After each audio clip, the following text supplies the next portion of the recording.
रामपुर गांव की सुबह हमेशा की तरह धीमी और शादी थी। कच्ची गलियों में गायों की घंटियां बज रही थी। चूल्हों से उठता धुआं आसमान में घुल रहा था। इसी गांव के आखिरी छोर पे मिट्टी और फूस के एक छोटा सा घर था, जहां रहती थी सीता। सीता एक गरीब घर की बहू थी। मायके से कुछ खास दहेज नहीं लाई थी, लेकिन बस अपने साथ मेहनत करने का हौसला और सपनों से भरा दिल लाई थी। सीता के ससुराल की हालत बहुत कमजोर थी।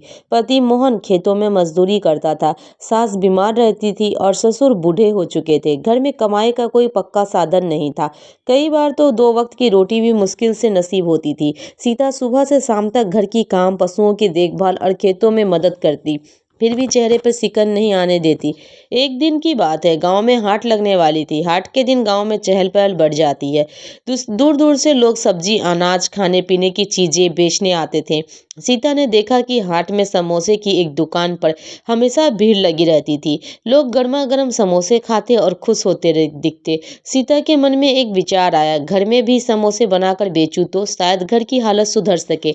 लेकिन यह सोचना आसान था, करना मुश्किल। घर में ना तो पैसे थे, ना ज्यादा सामान। सीता ने अपनी सास से बात की। सास ने पहले मना किया, बोली, बिटिया, हमारे पास तो आटा दाल भी मुश्किल से है, समोसे कैसे बनाएंगे।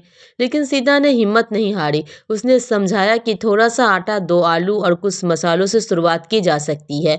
मोहन ने भी पत्नी का साथ दिया। उसने एक दिन की मजदूरी से थोड़े से आलू, मैदे और तेल खरीद लिया। सीता ने रात को ही तैयारी शुरू कर दी।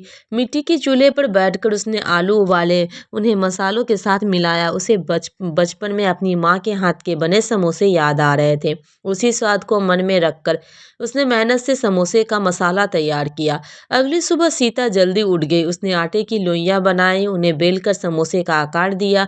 तेल बहुत कम था, इसीलिए वह हर समोसे को बड़ी सावधानी से तल रही थी। जब पहले समोसे से तेल निकले तो उसने खुशबू पूरे घर में फैल गई। सास की आंखों में भी उम्मीद की चमक आ गई।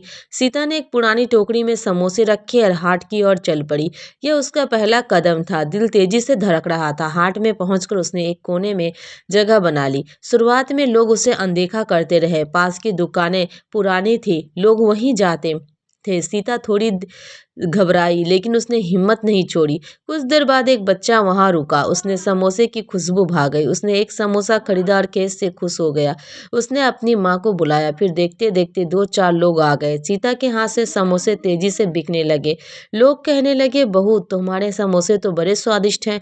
दोपहर तक सीता की टोकरी लगभग खाली हो चुकी थी। जो पैसे मिले उन्हें देखकर उसकी आंखें भर आई। यह रकम बहुत बड़ी नहीं थी, लेकिन उसने के लिए उम्मीद की विकिरण थी। वह पैसे लेकर घर लौटी। सास और मोहन को सब बताया। उस दिन घर में सादी सी दाल रोटी के साथ खुशी भी थी। अगले हाट में सीता ने थोड़ा ज्यादा समोसे बनाए। धीरे धीरे उनकी पहचान बनने लगी। गांव के लोग ने उसे समोसे वाली बहू कहने लगे। कुछ महिलाएं उसे रेसिपी पूछने लगी। सीता सबको प्यार से बताती, क्योंकि उसे लगता था कि मेहनत बांटने से बढ़ती है। कुछ महीनों में सीता की कमाई से घर की हालत सुधरने लगी। सास का इलाज होने लगा, घर में अनाज जमा होने लगा।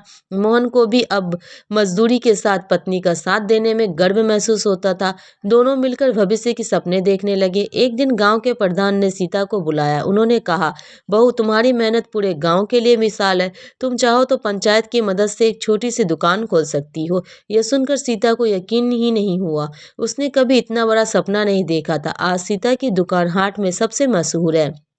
उसके समोसे सिर्फ पेट नहीं भरते, बल्कि हौसले भी देते हैं। गांव की गरीब बहू ने अपने हाथों के हुनर और मेहनत से साबित कर दिया कि हालात चाहे जैसा हो, अगर इरादे मजबूत हो तो छोटी शुरुआत भी बड़ी कहानी बन सकती है।